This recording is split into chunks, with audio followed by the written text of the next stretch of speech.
할렐루야. 하나님께서 새 하루를 허락하셨습니다. 오늘 하나님께서 주시는 말씀은 레위기 7장입니다. 레위기 7장 37절에서 38절 말씀입니다.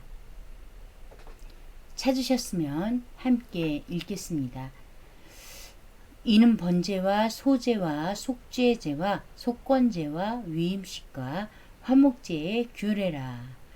여호와께서 시내 광야에서 이스라엘 자손에게 그 예물을 여호와께 드리라 명령하신 날에 시내산에서 이같이 모세에게 명령하셨더라. 아멘. 아멘.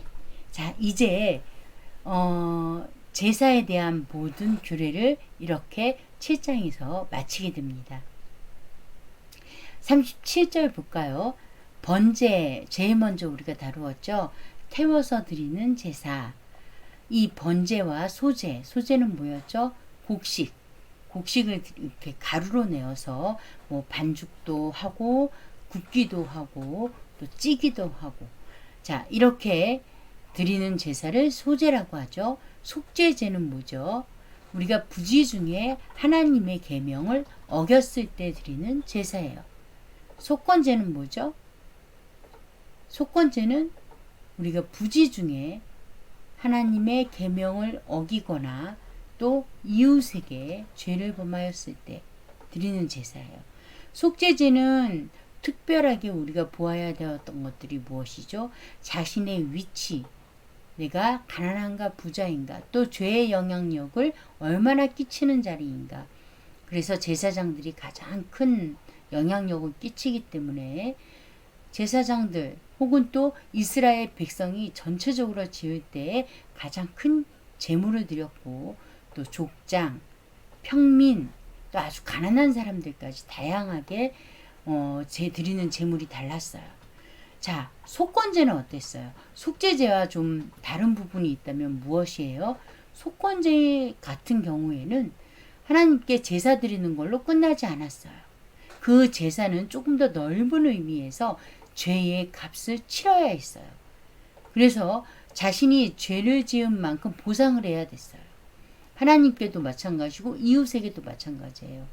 보통 자기가 잘못한 것을 물론 돌려줘야 돼요. 거기에 무엇을 더해요? 그 잘못한, 내가 피해를 입힌 것에 20%, 5분의 1을 더해서 돌려주어야 돼요. 물론 여기에는요, 전제되는 게 뭐예요? 상대에게 용서를 구하고 또 자신의 잘못한 것을 다 용서해서 용서받는 것도 포함이 돼요. 그래서 하나님과 이웃, 또 하나님에게도 그냥 미안하다 말로 끝나는 것이 아니라 잘못한 것이 있으면 더하여 피해받은 그 날짜까지도 생각해서 더하여 보상해야 된다라는 거 가르쳐주는 게 속건제예요. 그래서 우리가 이 속죄제와 속건제, 부지 중에 모르고 지은 죄예요. 알고 지은 죄는 백성에서 끊어진다라는 것까지 보았어요. 그게 완전히 구원에서 떨어졌다라는 것이 아니라 구원받게 하기 위한 마지막 수단이다라는 것까지 보았죠. 또 위임식도 보았고요. 화목제의 규례도 보았어요. 화목제는 하나님과의 화목, 이웃과의 화목을 주제로 한 제사죠. 그래서 3가지 제사가 있었어요. 무엇이 있었죠? 감사제, 또 서원제, 자원제가 있었어요. 그래서 감사제 같은 경우에는 드린 제물을 그날, 제사한 그날 다 먹어야 했고, 서원제와 자원제는 어때요? 그 이튿날까지 먹어야 했어요. 자, 우리가 이렇게 규례들을 다 살펴보았어요. 38절 볼까요? 여호와께서 시내 광야에서 이스라엘 자손에게 그 예물을 여호와께 드리라 명령하신 날에, 이 날이 무슨 날일까요? 자, 여호와 하나님께서 이스라엘 백성을 출애굽시켜 주시고, 그냥 시켜주신 게 아니잖아요. 그들이 부르짖었어요. 살려주세요, 살려주세요. 하나님이 그 부르짖음을, 차크, 히브리어 차크죠. 핏소리예요, 핏소리. 그 부르짖음을 들으시고 응답하셔서 아무 조건 없이 그들을 애굽에서 구해 주셨어요. 아무런 조건 없이. 너희들이 어떻게 해야 구원해 주겠다라는 게 아니고 그냥 하나님의 은혜로 구원해 주셨어요. 구원해 주셔서 가나안 땅으로 인도해 주셨어요. 살 곳을 마련해 주셨어요. 어떻게 살 것인지 그것까지도 다 해결해 주세요. 그곳에 있는 본토인들 때문에 살 수 없을까봐 어떻게 그들을 물리치는 것까지 우리가 후에 보면 하나님은 다 가르쳐 주세요. 그러니까 다시 말하면 애굽시켜 주셔서 자유를 주시고 새로운 땅에 살 수 있도록 해주시고 다 주신 후에 언약을 맺으세요. 어떤 언약을 맺으세요? 계명을 주세요. 계명을. 자, 이 계명을 주시고 지금 보면 시내 광야에서 이스라엘 자손에게 그 예물을 여호와께 드리라 명령하신 날, 바로 계명을 주신 날이에요. 이날 또 제사에 대해서 쭉 말씀하신 날, 이날에 시내산에서 모세에게 명령하셨대요. 제사까지도 전부 말씀해 주시고, 다시 말하면요, 이 언약을 주시고 언약을 지키지 못할 것까지 아셔서 제사법까지 주시고 그리고 명령하셨다는 거예요. 다시 말하면요, 우리가 처음부터 끝까지 다 하나님께서는 주세요. 어떻게 해요? 하나님의 말씀대로 살 수 있도록 제사법까지 주셨잖아요. 거룩한 삶을 살 수 있도록 다 바꾸어 놓으시고 우리에게 명령하신다라는 사실이에요. 못하는 걸 명령하시는 게 아니라는 사실이에요. 마찬가지예요. 오늘날 저와 여러분이 예수 그리스도를 믿어요.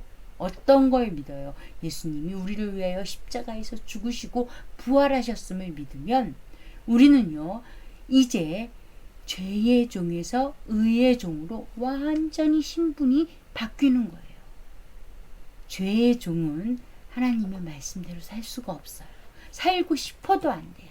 그런데 의의 종은 하나님의 말씀대로 살 수밖에 없어요.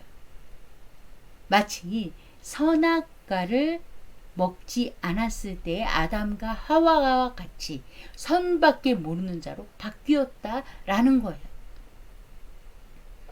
이렇게 바뀌어 놓고 하나님의 말씀대로 빛과 소금이 다라고 말씀하고 계신 거예요. 너희는 빛이요 소금이다 라고 말씀하고 계신 거예요.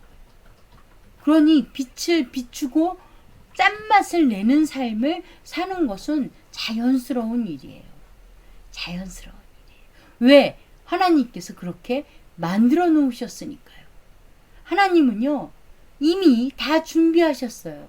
이 여호와 이레의 하나님은 구약의 아브라함만 고백하는 하나님이 아니에요. 오늘날 저와 여러분에게도 여호와 이레의 하나님이에요. 하나님의 말씀대로 거룩한 삶을 살아가도록 미리 만들어 놓으셨기 때문입니다. 기도하겠습니다. 좋으신 하나님 아버지, 오늘날 우리에게도 또 지금도 언제나 하나님은 여호와 이레의 하나님임을 고백합니다. 우리가 거룩한 삶을 살아가도록 이미 모든 것을 다 준비해 놓으시고 만들어 놓으시고 형성해 놓으셨음을 믿습니다. 이제 믿음으로 우리가 오늘 이 하루도 거룩한 삶, 빛으로 소금으로 살아가게 하여 주시옵소서. 예수님 이름으로 기도합니다. 아멘.